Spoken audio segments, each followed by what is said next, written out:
Et Julie, Culture Bourse est aussi de la très haute pédagogie financière. Faut-il systématiquement acheter à chaque baisse parce que ça finit toujours par remonter ou à l'inverse, vendre les hausses quand l'euphorie est à son comble? On fait le point aujourd'hui sur l'opposition Buy the Dip versus Sell the Rip, deux philosophies qui paraissent complètement opposées et qui, selon les périodes, peuvent être gagnantes ou très dangereuses. Et notre philosophe du jour pour en parler, c'est Saïd Belbachir pour Ofi Invest AM. Bonjour Saïd.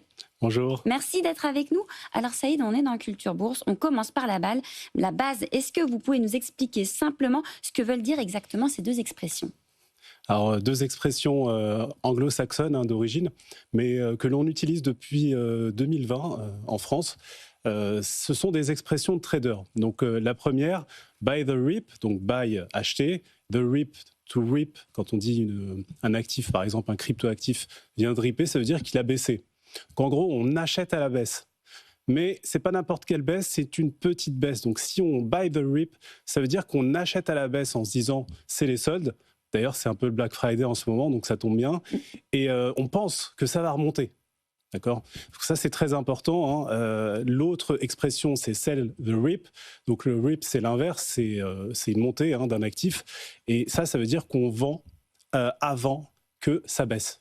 Donc vous avez en fait deux philosophies, puisqu'on parlait de ça tout à l'heure, un peu comme dans Matrix, le film, vous avez pilule bleue, pilule rouge. Donc ceux qui pensent que le marché ne va faire que monter, donc on va être dans un trend, donc une tendance haussière, et les autres qui sont dans un trend plutôt baissier, donc les optimistes versus les pessimistes. Et alors pourquoi, Saïd, on dit que buy the dip, c'est vraiment le mantra absolu? Parce que là, on voit, ça a fonctionné les 15 dernières années, mais là, on est fin 2025, il y a une conjoncture un peu particulière. Est-ce que finalement, cette stratégie, elle n'a pas quelques limites? Alors oui, c'est une stratégie qui peut être dangereuse, on peut le dire, les deux d'ailleurs, si elles sont mal utilisées. On peut prendre, je vais vous donner un exemple très précis de cela.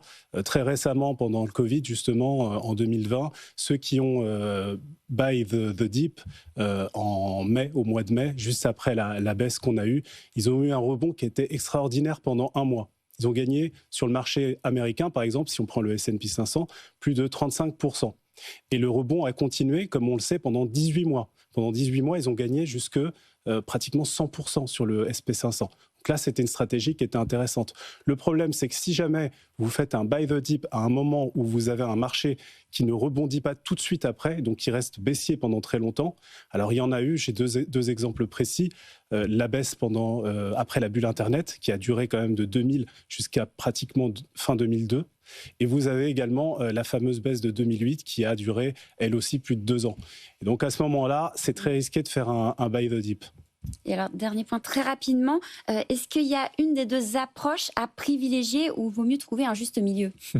Alors, comme d'habitude, juste milieu, évidemment, mettre tout sur une de ces stratégies à 100%, c'est idiot. Il faut diversifier, c'est bien évidemment le maître mot, et le faire sur différentes classes d'actifs, parce qu'effectivement, si à chaque fois on diversifie, mais sur des classes d'actifs qui ont un petit peu la même évolution, il n'y a pas une vraie diversification. Donc, diversification par rapport aux stratégies, bien sûr, mais aussi par rapport aux classes d'actifs. Merci beaucoup, Saïd Belbachir. Je rappelle que vous êtes le directeur commercial des réseaux chez Ofi Invest AM.